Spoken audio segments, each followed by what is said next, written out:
And good evening, everyone. Thanks for joining us here tonight for the 19th annual Film by Bike Film Festival.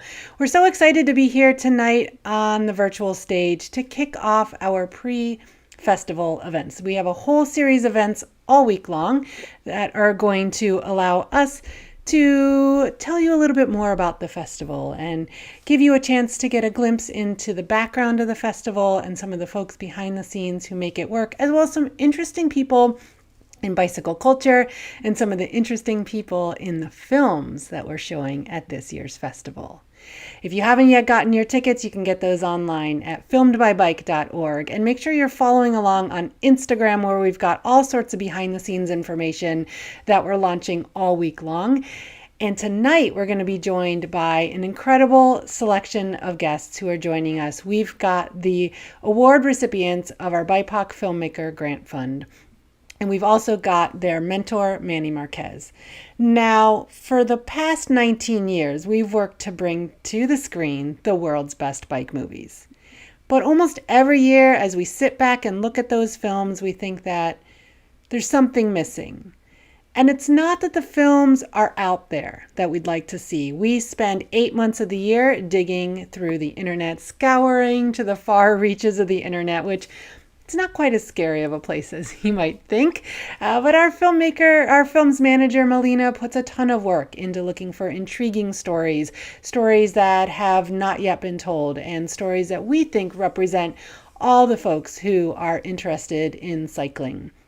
And yet we don't find quite the diversity that we'd like to see. So we've long had a goal of trying to figure out how to solve that problem. And one idea that we had always dreamed of was our own grant fund. We know that funding is a major barrier to people being able to produce a film. So in our own small way, we're able to help some filmmakers with our brand new BIPOC Filmmaker Grant Fund, which we launched at the end of last year. We had over 100 applications, and we awarded our first 3 grant recipients who will be joining us tonight. And currently we are accepting applications for our next round of funding, which will be June 15th. Now, this is a revolving grant fund, so it's not just a flash in the pan program, but it is a crowd-funded program. So viewers like you have donated to make this possible, alongside the support of some of our incredible sponsors, most notably Machines for Freedom, who has come on board as the title sponsor for this program. So without further ado, I'm going to bring in our guests here. Our first guest here is Kiki Ong. She is a filmmaker from Santa Cruz who's joining us. Thanks so much for being here, Kiki. Also from here in Portland, Oregon, Anchitta Noowong, who is a filmmaker. We've also got DaeQuan Collier, thank you so much for joining us. We didn't get a chance to talk too much beforehand, so I'm just kind of throwing you in here, DaeQuan, but hopefully you'll get the hang of it. It's a nice, easy conversation today. And also Manny Marquez joining us from Hood River, Oregon. Manny, thanks so much for joining. Manny is the mentor for our filmmakers in this program. We wanted them to have access to somebody in the field as a professional who they could rely upon to ask questions and help guide that process. Our goal really with this program is that we can provide not only the funding, but also support to help emerging filmmakers take an incredible concept and turn it into an incredible film. We know our audience is so eager to see these films come to fruition. Now, we won't be launching those quite yet. They're not coming out at this weekend's festival because they are still in production, but we are going to be launching those at next year's 20th annual Film by Bike Film Festival. So we thought tonight we would just hang out and hear a little bit more about the process of these filmmakers, their creative work as artists, and where they are in the process of putting these films together. So I thought we'd start with you, Anchitta. Tell us a little bit about where you are in your production, what your concept is, and how that film is going for you. Sure, yeah. I guess I'll start with the concept first because I think it's a very cute story. But growing up in Thailand, I grew up with a bunch of cousins. So we would always ride to 7-Eleven, just like outside of our village. And one night I was riding behind her and my cousin, and I sort of whistle. I don't remember what it was, that she like turned around and she smacked my face. She was like, "What are you doing? You trying to bring some spirit home with us?" So I was like, "What? Is this a thing?" And so yeah, growing up, I heard a lot of superstitions and all these things that people, I guess, at Thai culture believe in. And so I was like, this is something that would be really interesting to see now that I'm in America.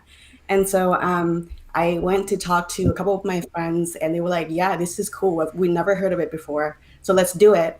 Um, and so, yeah, that's kind of how the concept and idea came about. Currently, we are kind of like halfway through production. We filmed like 3 scenes, so half of it in February, and then the other half we were waiting for the weather to be a little bit warmer because it needs to be outside. But unfortunately, with the weather being warmer, there's more productions happening, and so my cast and crew are getting booked on these productions, and so everybody's schedule has been really hectic. But finally, we have a date.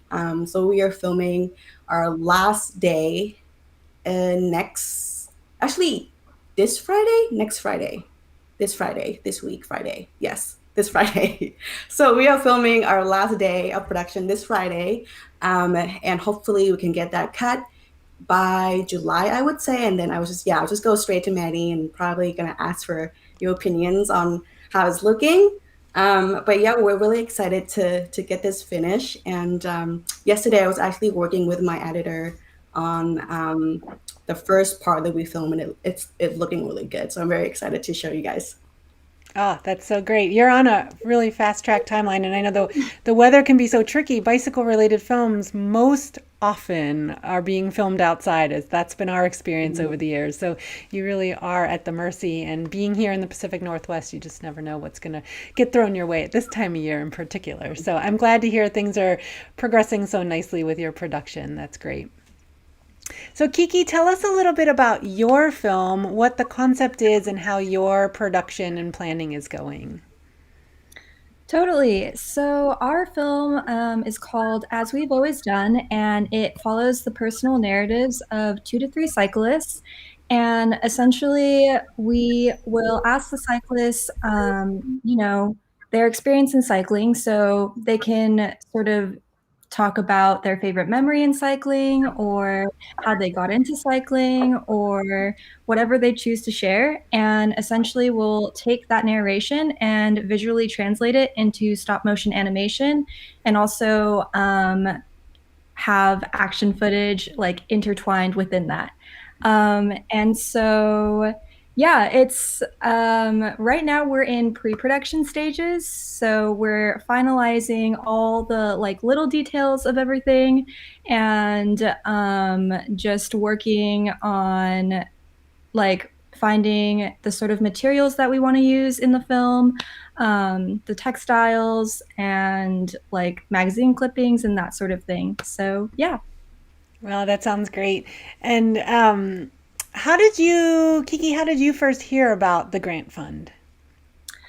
Yeah, so I think I actually just came across it on Instagram. I follow a lot of BIPOC cyclists on Instagram, and yeah, everyone is just trying to like help each other out and uplift everybody. And so I think I just saw it on somebody's story, and it was like, oh man, like when I saw it, I immediately knew I wanted to apply because it was like bikes and film, which is like the two things that I'm most interested in, like married together. So it was like, this is amazing. Like I gotta do this. And I'd actually heard about Film by Bike prior to this grant, and I was always really interested in your organization. And so it just just totally made sense to apply. Yeah, that's so great. Well, we were excited to see your application come through. Your concept's really fun and interesting, and we didn't get anything else quite like that in the application process. So we're excited to see your piece come together. So, DaeQuan joining us from New York City. Tell us a little bit about what you have planned for your film, what your concept is, and how your production is going. Hi everyone. So my film is titled "A Home, a Homegoing," and I kind of wanted to make it a coming of age film that had like a Baldwin-esque type of um, tone to it. I feel like Baldwin was really good at writing about spirituality and like the Black church, but in a way that was so intimate and didn't feel like in representation now it feels like these depictions are flat often, and I think the way he was able to write about um, just Black life through the Black church, I think was great. The film that I wrote kind of centers around a young boy dealing with the grief of his grandmother. Like it's set on the day of her funeral, and he gets kicked out of the church because he says he doesn't believe in God during the service, um, and her spirit comes to him through the form of another girl. We don't find that out till the end, um, and kind of walks him through that whole process of grief and spirituality. And we use in the film, the bike is kind of used as a tool, kind of like I thought it represented freedom, and I also think it's like a milestone to learn how to ride a bike. Like I just learned how to ride a bike last month, and it was easy, but I never had done it my whole childhood. Um, and now I do it. I think it's pretty fun. I'm in Brooklyn. That's all we do. And then right now I'm kind of working on casting. So and also making edits to the script and stuff like that, getting the story together. But I'm currently working on casting and locations and stuff, and I aim to shoot next month. So, Well, that's wish me luck. great. And how did you hear about the Filmmaker Grant Fund initially? Through Instagram. Great. Yeah, I had been following a page that had a lot of artists and grant opportunities, and this one came by, and I was always thinking of this idea of like the bike representing freedom and all the stuff I talked about, and I thought it would be a good match. Excellent. Well, I'm curious to hear from the three of you a little bit about the other work that you do, whether it's bicycle related or not, whether it's film or other disciplines of arts. I know the three of you are really artistic people working on different projects. So I'd love to hear a little bit about what are some of the other things that you have recently worked on and maybe some future projects that you might have in the works. And let's start with you, Anchitta. You can describe some of the stuff that you've been working on as of late. I know you stay really busy. Yeah. So I guess my most recent work is it's a short film called Found, and it follows this. It's an amazing story.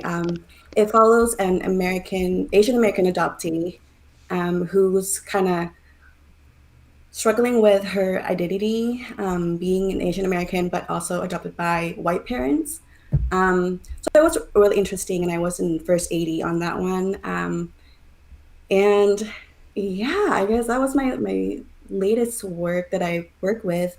I'm currently on a feature length film which starts production at the end of the month. So I will be a little bit busy in June. That's why I'm trying to get our film by bike film, which is titled Whistle. I feel like I didn't say that earlier. Get it shot before I start that production, because otherwise it would be way longer until I could finish this film. But yeah, just kind of staying busy, getting into more of film industry here. I kind of start making film like many of us, I believe, younger, like teenage years, but really getting serious about it in college. Um, but I don't know. I feel like I wouldn't say associate myself with my college self, but I just don't relate to my old self anymore. So my work kind of pivot into telling more of Asian American story, or I guess my background as an Asian American and being Thai, which I don't really see a lot of Thai culture in Western film and entertainment. I think when I see Thai anything is more of like a martial arts film, which is fine. They're pretty cool, but I think they're just more to Thai and Thailand and Thai culture than that. So actually Whistle is my first short film. I'm gonna be in a little series that I'm creating. So I'm trying to do 5 short films that has Thai and other Asians superstitions and folk laws and things like that here. So that's kind of my big next project, is a little collection of tales that was told to us when we were little. And I'm very excited for that. Great. And how about you, Kiki? What are some of the things that you've been working on or anything that you have coming up in the future? To give us a sense of the style of work that you generally do. Totally. So, the last film I made was a film called A Portrait of G.H. Wells, and it was sort of just a biography of a artist named G.H. Wells, and it was my first experience experimenting with stop motion animation. I studied film at UC Santa Cruz, and a stop motion animation class was offered, and I'd always been interested in stop motion since I was a little kid, and I used to make little stop motion films when I was little. And when I saw that that class was offered, I was super excited, and I was able to sort of like connect back to this sort of childhood nostalgia that I am always really working towards as a filmmaker. And so that was the last film I worked on. A current film that I am working on is a sort of historical biography of the Santa Cruz Chinatowns. There used to be 5 Chinatowns in Santa Cruz, but they were all destroyed. And I'm just me and my team are working to sort of bring back this memory of the Santa Cruz Chinatowns, because Santa Cruz, if you've ever visited or if you've been, is very there's a very deeply embedded sense of localism within the city. And so just trying to reimagine the Chinatowns in modern day. And yeah. Oh, that's great. How about for you, DaeQuan? What's some of the other work that you do, either as a filmmaker or as a creative in general? Some of your past work or other pieces that you might have that you are working on in the future. Yes, so I am working on a feature that's kind of an experimental film that was basically written with like framed by like poems that I've been writing over the past year. Because I feel like with everything going on, like it just felt like things didn't matter, like art didn't matter, and I had to kind of heal myself through art. And I think I documented that through the poems. So I'm kind of working on a feature, an experimental feature like that. So kind of like I guess Lemonade and Kurosawa's Dreams put together. Um, I don't know if that makes sense to anybody who's not a film person. But yeah, that's what I'm working on, and I'm planning on shooting that in the month after this film. So I want to incorporate like dance and um, uh, yeah, what was it? Dance and music and all the things that interdisciplinary practices that I've been using in my process. It's interesting to hear you talk about how there was this time when maybe the arts didn't seem to matter as much, or there were other things people were thinking about in the world. I'm curious to hear from all of you as artists how you got through this past year and what role your artistic endeavors played in the process. I know for me personally as a curator, I just kept curating. We just Film by Bike just stayed online we went online because we just needed to stay busy. And for me, that's how I cope. I stay busy. But I'm curious to hear from each of you what role that artistic process played for you, whether, and I know for some people they did nothing and that's all they could handle. And that's we all have to do what we can do. But let's start with you, Kiki, a little bit about, what this last year was like for you artistically. Yeah, definitely. I think at the start of the pandemic, I was really focused on, I was creating art, but I was really focused on like creating quote unquote good art. And I was creating stuff and I didn't like it. And I was like scrapping a bunch of things. And I was like, dang, like I'm just not creating art that I'm really connecting to. And then I kind of just like woke up one day and I was like, I don't know why I'm focusing so much on creating good art, because like in the end of things, like I'm creating art for myself and I want to be able to just enjoy the process. And as soon as I started focusing on more of the process and sort of the practice of that, I was able to really start connecting and enjoying making art. and making really bad art, actually. And I think it's really fun to make bad art because it's just like, oh yeah, here's this silly little like animation I made that's like two stick figures. But it was just like fun to be able to like experiment more. And I feel like I was able to sort of step out of my comfort zone a little more because I wasn't giving myself the limitations of like creating good art. Yeah, definitely. Kind of leaves you open to who knows what could happen and where that could lead for future projects, which I think is an intriguing part of the artistic process. There is so much pressure we put on ourselves to create something that's going to be perfect right out of the gate, or something that's worth sharing with others right out of the gate, when really the process takes time. I'm curious to hear from the rest of you folks, including you, Manny, what this past year was like for you artistically, and what role the arts played in you getting through what we've all gone through over the last phase of time. Yeah, I could chime in briefly. I think when the first lockdowns happened like a year ago in COVID, and they were going to last 2 weeks, like that kind of. I brought my camera home from my studio, and I just started filming like daily life, like my kid playing in the living room, or my fish aquarium, or light on the floor that I hadn't really taken time to notice, and I probably shot like 2 or 3 hours of just daily life stuff that I hadn't taken time to notice at my house when we were in the lockdown. And I haven't done anything with that yet, but I am going to, and I have a project I'm kind of putting together based around that. And but after, as the lockdowns went on, I kind of said, okay, enough daily life. What am I going to do now? And I made a short film. I don't know if I showed it to you, Aileen, that space film I made. I made them again reflective of like ideas around COVID. Like I had a friend who was going through a divorce, and he was telling me how COVID was just impacting his visitation with his daughter. So I made this kind of idea of this guy being trapped in a spaceship and being isolated, and how being away from his daughter was affecting him. And it was, it was all related back to his emotions he was going through in his divorce and COVID and missing his daughter. But we made it into a space movie, because if you can kind of make it something more palatable for people, sometimes it's more easier to deal with emotionally, and then just kind of actually making time to watch more movies, because when you're working, I haven't had time to really dig into that Criterion channel that I pay how much for every month. So it was great time. Yeah, so that's what I was doing, so enough for me.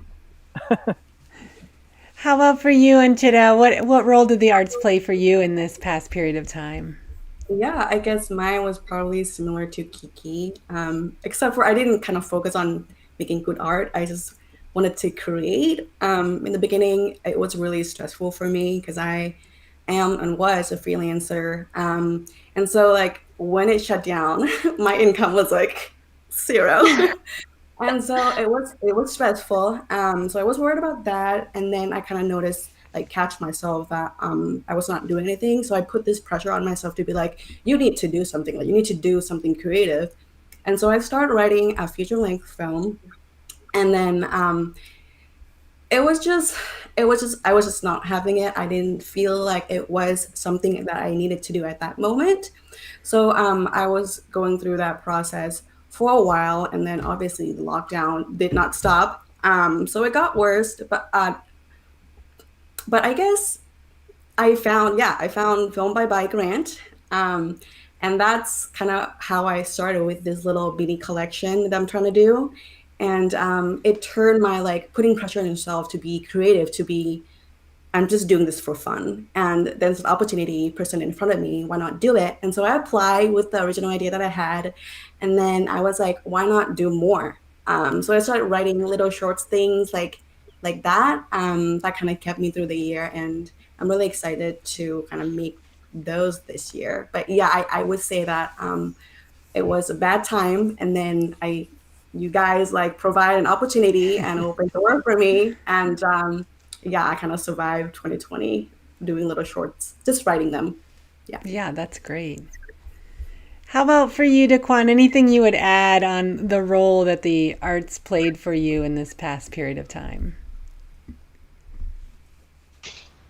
Yeah, I think I had to kind of take like separate art for like art as a means of like a commodity versus like it being expression. I think we think of art as like having an end goal of like being sold or you know um, making profit. And I think we have to think of it as an outlet for expression. Like anybody can participate in the arts. You don't have to want to do it as a career. You can tell a story and do it in any means. I think we get caught up in like structure, story structure, or like form, and I think we don't really need those things. We just have formalized these things to because art can profit these things, can make a profit. So I had to kind of take a step back and look at it like that as a form of expression of medium to express myself. Yeah, I think that's great. And so, to our viewing audience, if any of you have questions for our guests tonight, feel free to use that chat window that's over there, and we'll relay your questions or your comments to our guests. We'll be on here for another little while still, and we're going to be chatting about the BIPOC Filmmaker Grants who are joining grant fundees who are joining us tonight. The Film by Bike BIPOC Grant Fund was started last fall as a way to help bring more diversity to our festival and to help Black, Indigenous, and all people of color emerging filmmakers tell their bicycle stories. We know that funding is a major barrier to finalizing a production or even getting it started. So we're doing our small part to help with cash grants and support to filmmakers. Now, this grant fund is supported through the generous contributions of viewers like you. It is a crowd-funded program. We didn't know how many grants we'd be able to give out last year. It was based on the number of cash donations that came in. We were hoping for at least one, and in the end, we were able to award all three of these filmmakers, which is so exciting. We were also grateful to receive support from the bicycle industry and the outdoors industry in general through sponsorship, most notably from Machines for Freedom, who came on board as the title sponsor of the BIPOC Filmmaker Grant Fund. Now, this is just the first round of funding, and applications are currently being accepted for our next round of funding, which will be determined, the deadline being June 15th. So coming up somewhat shortly. We've got all the information about that on our website. If you're interested in making a donation to support this incredible program, you can do so through our website. But also another fun way to support the BIPOC Filmmaker Grant Fund is to buy raffle tickets for our upcoming film festival. So new this year, if any of you have been to Film by Bike before, you know what a hoot our speed raffle is. It usually takes place on stage Friday night at intermission, and it's just crazy time. But this year, we've got more than $5,000 in prizes that we're giving out over the course of the weekend in every single showtime. And the beauty of it is you don't need to be present to win. So we'll be drawing those winners for every showtime. We've got all the information about raffle tickets on our website, and proceeds from the raffle are going to directly into supporting this program. So all the proceeds from that raffle will go right into the BIPOC Filmmaker Grant Fund. So when we get those applications in June 15th, that's the deadline for any of you out there who are interested, we will know how many grant filmmakers we're able to fund based on how much funding comes through this year's festival. So we really hope to see a lot of support there. Plus, if any of you out there have connections to any businesses that might be interested in sponsoring the program, the more support we get, the more filmmakers we can fund. And again, this is not meant to be a flash in the pan. This is a revolving grant fund that we hope to keep going for many years to come. We're really excited with the work that's happened so far with this program. We're really excited for the three of you to be joining us as our inaugural grantees, and we look forward to seeing your films when they come out in 2022. It seems so far away, but it gives you guys plenty of time to get that together, and we know good films take a while to put together. So also joining us tonight is Manny Marquez. He's a professional filmmaker based in Hood River, Oregon, and a big friend of Film by Bike who's been involved in the festival for many years with lots of support and sending in some really great films over the years. So Manny, we're really excited to have you on board as a mentor for the filmmakers in the BIPOC Filmmaker Grant Fund.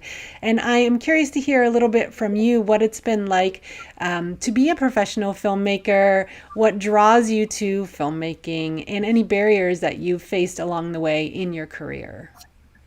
Yeah, and I want to thank all the recipients for allowing and Eileen asking me to be a part of this.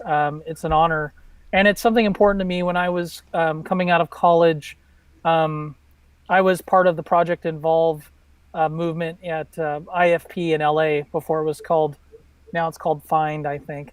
But that was taking basically before we said BIPOC, anybody from person of color, African American, Native American, Asian, anybody of color, and found us mentors in the film industry.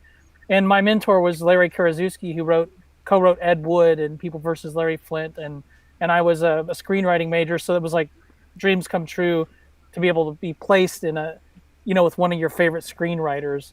Ed Wood, he wrote Ed Wood, which was one of my favorite movies. And so I want to always give back any way I can. And I know these programs grow and change, and I hope this one from Film by Bike can include more people because I think it's really important. My journey as a filmmaker, it was funny listening to Anchitta talk because I grew up in Oklahoma, and part of my heritage is Native American. I'm a member of the Choctaw tribe, and when you talked about the whistling and the spirit following you, and then talking to DaeQuan about his story and the grandma dying, I'm also a person that goes to church and I'm Christian, and hearing that story, it was like I see a lot of my own the storytelling that came in my upbringing, even being a person of a Native American background. The spiritual and the religious aspects were always part of the storytelling, and that shaped me as a filmmaker. It was always story. And as you said, DaeQuan, form, we learn beginning, middle, end, and first act, second act, third act. That's important stuff to know, and then you can break it. But I think these films that you all three are making have opportunities to maybe bend form and function a little bit to be a little more interesting. But that storytelling seems so cultural. And I think for me, being able to bring my heritage, being from Oklahoma, being Native American, being Mexican descent, I've brought all that storytelling into everything I've done, even the commercial work, and it doesn't always have to be blatant, but you bring that little bit of your personal spice to what you do all the time. And that's kind of my philosophy on filmmaking, is just being Manny and being the person I am, and being open to growing and changing, but bringing those experiences. So I hope, as we go through this process, that you all especially reach out to me and feel free to express those things, because that's what's really important to me, is not so much the 3-act structure, but the culture and the background you can bring by being who you are is, I think, what drives me as a filmmaker too, Aileen. That's really, bringing my life to the films is what I'd like to do. If that makes sense. Yeah, and I'm curious to hear from all of you how your personal experience and your identity comes into play in your work. And are there times where you hold that back, or are there times where you wish you could draw it in more? Or what is that like for each of you? And I'll just let anyone who wants to jump in, go ahead and jump in. Yeah, I would say absolutely, kind of like similar to what Manny said. I was very focused more on being a woman earlier in my career. And so I told a lot of stories with that perspective in mind. And then I kind of realized that I don't really see like Asians.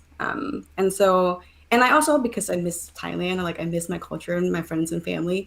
And so I feel like with that in mind, I started to want to bring more of my culture into my work, and also want to work more with people who are like me. And so with this program, with this film, all of our cast and crew are BIPOC. And so it's really awesome that we are able to have a platform for them to be creative and get paid for their time, for their skills. And so, yeah, I guess I'm really looking forward to telling more stories of being an Asian American and how my culture affect me as a person. And hopefully that resonates with a lot of people. Yeah, that's great. And I appreciate you bringing that into your work, because to me, that's what makes the most interesting work, is when we get to know more of the person behind the work and not just a cookie cutter style, but that's where you truly shine as an artist, when you can bring in that personal perspective and experience and interests and background. And even if it's not blatant, but it's just those little touches that run through the work. So thank you for sharing that through your beautiful filmmaking. That's wonderful.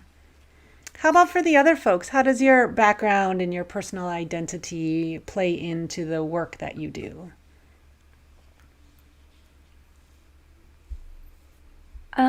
I think for myself, I grew up on Shoshone-Bannock land, which is colonized as Logan, Utah. And I think a lot of BIPOC can relate to, growing up as like one of the few POCs in, schooling and a lot of different spaces. And I think Utah is really known for their outdoor sports like skiing, climbing, mountain biking, all of it.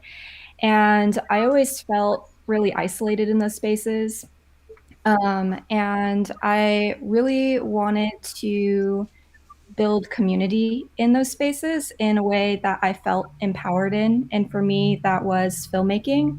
Because I think oftentimes, or at least for me, I've never been like a great writer. Being a neurodivergent person, I struggle with like learning technology and things. And so I think for me, by, melding together like creating a community space and like filming has, yeah, I don't know, it's just been something that I really enjoy and obviously informs my work. Great. How about for you, DaeQuan? Is there anything that you would like to add? Yeah, I think I spent a lot of time really working on writing without the white gaze. That's something that Toni Morrison and James Baldwin talked about. It's like writing about like blackness without contextualizing it for a white audience or for white people or people outside of it. So I think I picked this example of like the Black church because it's so intimate. I think it's one of the few spaces that haven't really been infringed upon yet. Um, so I think that was something I really wanted to explore, and I think the power of filmmaking is even if it's narrative, you still are documenting an experience that has like this archival power and kind of can go through time. So I think that was also important for me to want to capture on film, and I think that does more representationally to me than writing and being didactic and pointing to your difference constantly in dialogue and in story. So yeah, and that's exciting for me when I see that on screen. I'm curious to hear from all of you what sort of change you'd like to see in the industry, whether that's the bicycle industry, the bicycle culture, or the film industry or the arts in general. I know that's a big topic, change. But are there any specifics that really kind of you have your mind set on or you have your thoughts set on that you'd really like to see? Maybe it's something that you think is so obvious and so attainable and why isn't it happening? Or maybe it's a loftier goal that will take longer to get there. But what would you guys like to see if you could wave your filmmaking magic wand and have some change come more rapidly to either the filmmaking industry, the bicycle culture, or the bicycle industry? And any one of you can just jump in. I think I can answer because I have something on the top of my head, and I think DaeQuan, when you said the white gaze, like, and kind of like, oh, this is what I'm thinking of is people, because of your background, would expect you to make a certain kind of film. And I think the industry could change that. Like, I should be able to make any kind of story I want to make. It doesn't have to be a native story or Latinx story. It could be a bicycle story about anybody. You know what I mean? So like, I'm all about bringing me to that story, not making a story about just, oh, you're going to make a movie about Oklahoma because that's where you're from, or you're going to make a movie about African American, the Black church because you're African American. Like, I think I would like the industry to stop wanting you expecting that if you have the skills and the talent, you can make anything. That's what I think. Yeah, totally. How about for the rest of you? I would want to say that I would want to see more inclusion of us behind the camera, because I feel like we typically don't get the opportunity to be on set and have the ability to do our job. I feel like we just don't get the opportunity to have that platform, and I would love to see more doors opens for BIPOC filmmakers. Um, and just support us. I feel like we kind of need that. I mean, we've done pretty good work, and I feel like the industry should recognize that we are here and we are working, and we can do as good work as the rest of the people that are already there. So yeah, I guess just more doors and more opportunity for people like BIPOCs and underrepresented population. One of the things that really stood out, Anchitta, in your grant application was that you would have the cast and crew be BIPOC people, whether they were professionals or anyone else involved in your film. And that really stood out to us as a really strong point in that you were thinking ahead with that. I'm curious to know from you, as someone who is really active in filming here in the Portland region, what is the scene like there? It seems like there's a strong group of BIPOC filmmakers and industry folks, but maybe that's because I see it because I see what you're up to. But I'm curious to see to hear from you what it's like here in Portland. Sure. Yeah, I think there are there are more people working, and there are more inclusion. There are projects that are welcoming more BIPOC people, but I just feel like in general it's not enough. And most importantly, these projects usually, or at least that I've been kind of encounter, are very low budget. So it's like unlivable, you know, like you go and work and then you don't really get paid for well for your time, but you get to work on set. So it's like we want to be able to make a living of what we do, and so yeah, I think it's improving. There are rooms, but it's just a little bit small. It's just a little bit small right now, and yeah, I just would love to see more. I know that there are a lot of organizations right now in Portland that are encouraging BIPOC filmmakers, and that's lovely to see. So I think we're moving towards a positive direction. It's just really, really slow. So yeah, I just hope that it's keep going and we see more of us behind the scene Yeah. and get paid to do it. How about for you, Kiki and DaeQuan? What is some of the change that you would hope to see?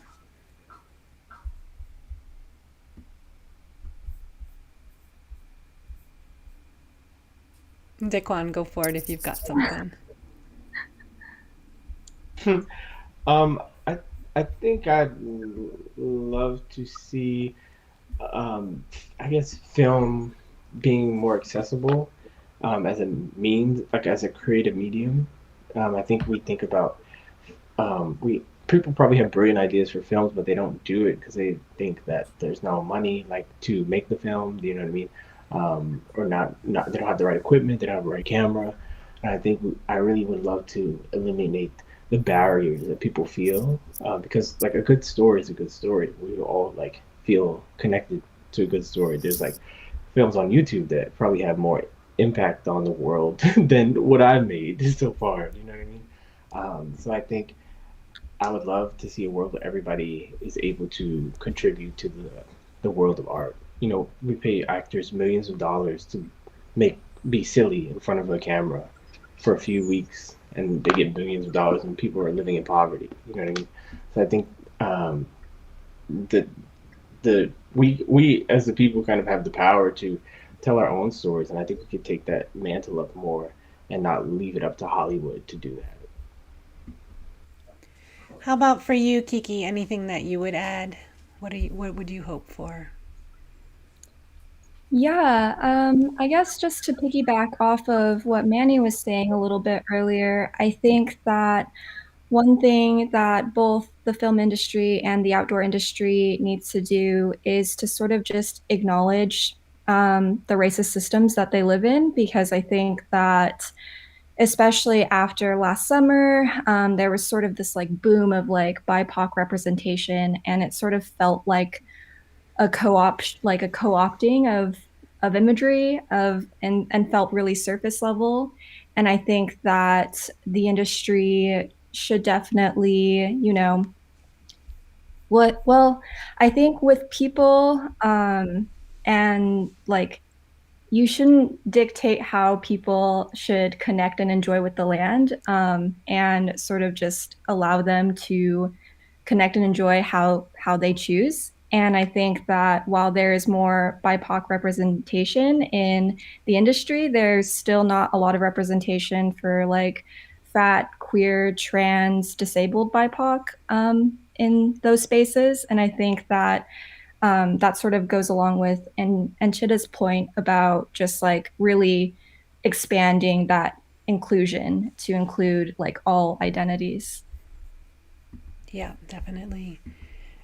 So it's great that the three of you as filmmakers in the grant program and Manny as a professional filmmaker as well with years of experience, you guys bring a lot of knowledge to the table, and it says a lot that you applied for the grant fund because you're really putting yourself out there, and we appreciate that as an organization. We know that it takes a lot of emotional work to be an artist who's out there, who puts their work out for others to see, who's not just scribbling away in a corner by yourself. So I want to acknowledge that we really appreciate all of you being willing to share your work with the public and with our audience. I'm curious to hear from each of you what you might say to somebody who is either interested in getting into filmmaking or has a concept that they have not yet brought to reality. What would you say to an emerging filmmaker to encourage and inspire them to get started? And I'll just let anyone who wants to jump in there on that.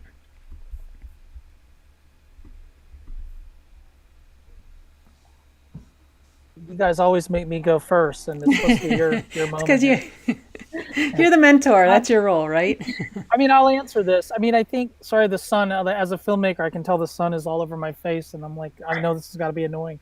I would say Aileen, I think I told you this story when I started riding bikes and racing bikes 10 years ago. A lady who knew me when I was a lot bigger, and she saw me and she said, "How did you lose all that weight? How did you get on a bike?" And I said, "I just, walked out to the street. I threw my leg over it and started pedaling, and it was like, that's always been my advice. Like, oh, I have an idea. Let's just go do it." And I think when we want to encourage people to make films, as we know, there are tons of resources. I did a class in Haiti for people using your phone, because everybody has a phone. Like, the best camera is the camera you have, right? Like, you can edit on that thing. You can do a lot of stuff on that thing. It's not the camera I like to use, but I have it.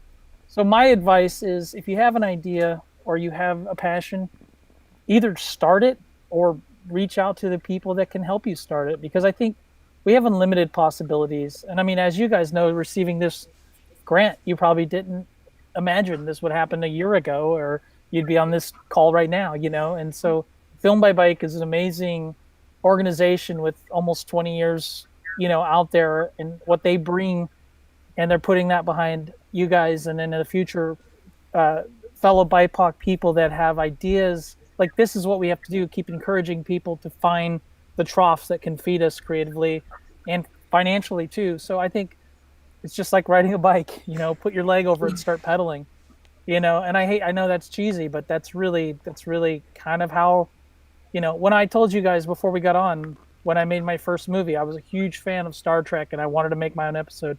I just got some t-shirts and I drew the Star Trek symbol on it, and I got all my cousins and I made a movie, and I haven't stopped since I was 12, So like, I think let's just encourage people to pick up even their phones and make a movie, Love it. Yep. How about for the rest of y'all? What would you say to encourage folks to take that idea out of their head and make it a reality? Yeah, I'm completely agree. I was gonna say the same thing, but I guess I just want to add that don't be afraid to make bad art. Like, just don't be scared. it's not going to be perfect the first time, or it's it ever going to be perfect. Like I, I did bad art. I started really badly, and it's really fun when you can like look back and be like, wow, that's how it was, and look at my work now. Like that's really satisfying for me. So just keep doing it. Keep making things that you believe in and want to do. It doesn't have to be good. You will learn from it, and I think like you will see that progress, and then what it is what will drive you to do more, I think. Because I feel like in this industry, at least in filmmaking, in my experience, it's very difficult to stay motivated. Especially there's a lot of like difficult things coming at us and a lot of struggles. But it's that drive that like when you look back, you're like, oh wow, I used to be that bad, but now I'm great. And then if you keep doing it, you know, like 5 years from now, like you're gonna look back at today and you're gonna be like, wow, like I'm getting even better. So yeah, don't stop, start, and don't be afraid to do bad art. That's perfect. Thanks, Anchitta. Kiki and DaeQuan, how about you guys? You guys have any advice that you would pass on as well? Yeah, I'd say I'm sorry if I cut you off. Oh no, go ahead, go Just for it. go do it. Yeah, I would say go do it. When I make my films, no matter like whatever the scale is, I always try to include my friends in it.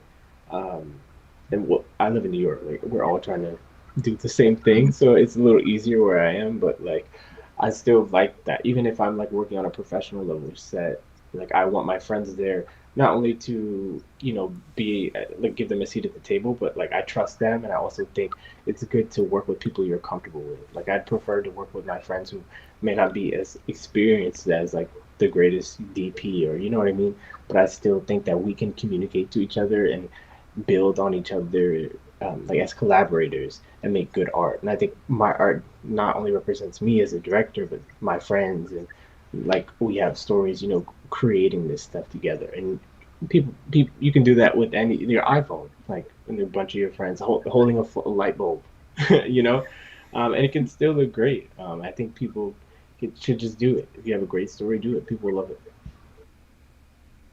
Yeah, awesome. Kiki, how about you? Yeah, I think just to go off of what everybody has already been saying, I think a big thing, like DaeQuan just said, was finding a community, which is just, I think, made a lot easier through social media. I think that there's a lot of like pages that are highlighting like BIPOC filmmakers and BIPOC photographers, and getting connected with people and sort of like, yeah, just DMing them and asking them like, hey, like I have a question about this, like could you answer it? Or like I'd be happy to answer any questions. If anyone has any questions about stop motion animation, they could DM me about that. And just, yeah, filming on your phone. Like when I think about filming on a phone, I think about the movie Tangerine, which yeah, everyone I think knows. It's just like an incredible full feature film, just like filmed on an iPhone, and it's really, really awesome. So yeah, I guess just like finding people that you really like, who are already in the field that you want to get into, and just like connecting with them, and that can sort of get your foot in the door. That's great. I want to thank all of you for joining us here tonight, and for all of you who are viewing tonight as well. Tonight was just a chance to check in with our BIPOC Filmmaker Grant recipients from the 2020 round of funding. We were curious to hear from them how it's going for them, where they are in their production process, and to give you a little, as a viewer, a little glimpse into the concepts that they're working on. Now, we won't see these films until the 20th annual Filmed by Bike, which is happening in 2022.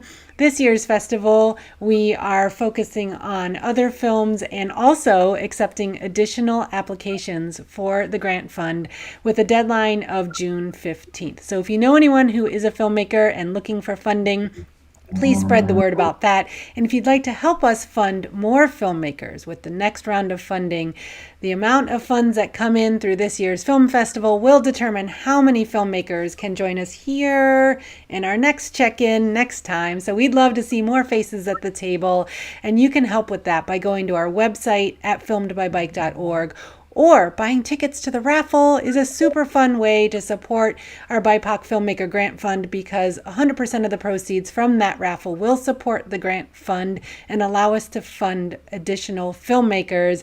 And we're giving away something like $5,000 worth of prizes, drawing winners at every showtime. There are 6 showtimes in this year's festival, so we'll be drawing winners every night and lots of great chances to win. You can see all of the information about that and peruse those awesome prizes on our website at filmedbybike.org. The 19th annual Film by Bike Film Festival is coming up next weekend, so all week long we have a series of pre-festival events to give you a little glimpse into the festival. And we wanted to kick things off tonight with our grant recipients, because we are so excited to have all of you on board. It was a hope and a dream to always find a way to help in our own small way bring more representation to the screen, both coming at that as a film festival, but also as an organization that's deeply involved in the bicycle culture as well. It was important, both industries. We really wanted to see more representation.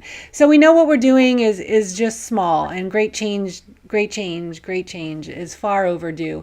But we're doing what we can for now, and we're excited to have such creative work at the table. Again, we had over 100 applicants to this program, and it was hard. They were good applications. I mean, really, really good applications. The decision-making process was not easy, which just shows us that the great ideas are out there and funding is such a barrier. So we hope that we can bring additional people to the table for our next round of funding.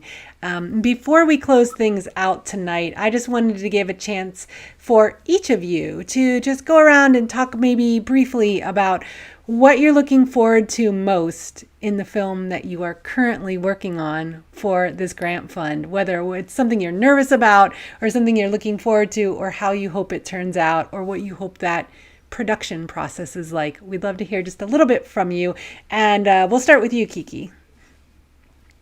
Yeah, totally. So my film is in collaboration with a few folks that I just met on Instagram who I'm super excited to meet and get to know. One of them is Eric Arce, who is a Mexican-American photographer, and also Rachel Olter, Colin Chappelle. And I'm just excited to, be in community with people who are BIPOC and love bikes just as much as I do.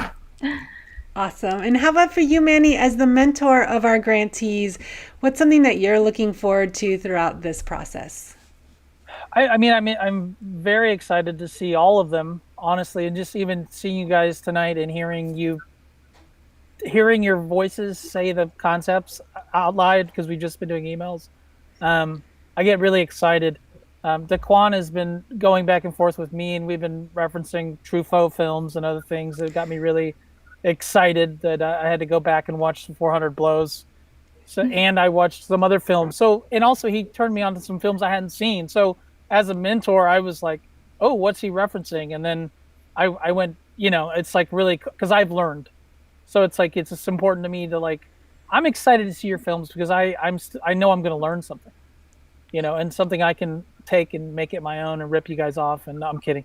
That's what every filmmaker does, right? No, I'm just kidding. But I'm just excited how brilliant the ideas are, and some of the references you guys have sent me have inspired me to go watch movies again or see things I hadn't seen. So thank you all for that. And Kiki, the animation, that's super cool. Super cool. I really excited to see how you do that, tie the two together. The mixed media is really interesting to me. So yeah, I don't know, Aileen, it's very exciting. I don't see myself being a mentor, but I really enjoy it. So you're a great mentor. I did a shoot at a college a few weeks back, and they said, could 2 students tag along with you? And I'm like, oh boy, here we go. and I loved it, and I'm like, wow, this is cool. Like I like not talking about myself, talking about filmmaking. Oh, they didn't understand using an ND filter. If this glass here, if I open up wide open, whatever, it's all blown out. Oh, use an ND filter. I was like, I was loving teaching tricks of the trade, and it was like it made my day to like pass that on, you know. So that's awesome. But yeah, Thanks. I want to just encourage you guys while we're on this live, like please reach out to me, because I really am getting a lot of fulfillment out of speaking with you and working with you on your projects. So please don't shy away from reaching out to me. So thanks, Manny. That's awesome. I appreciate that. And DaeQuan, how about for you? What are you most looking forward to? What are you nervous about? What do you hope to get out of the process of the current piece that you're working on for the grant fund?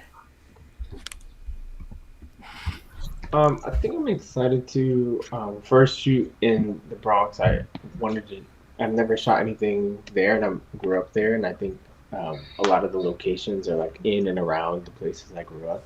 And also, bits of like the story kind of line up with me and my upbringing, so I'm excited to kind of, like put that in film and see that visually, and kind of work with a young actor and put them through getting this, putting them through the story and kind of seeing it come to life. So I'm excited about that.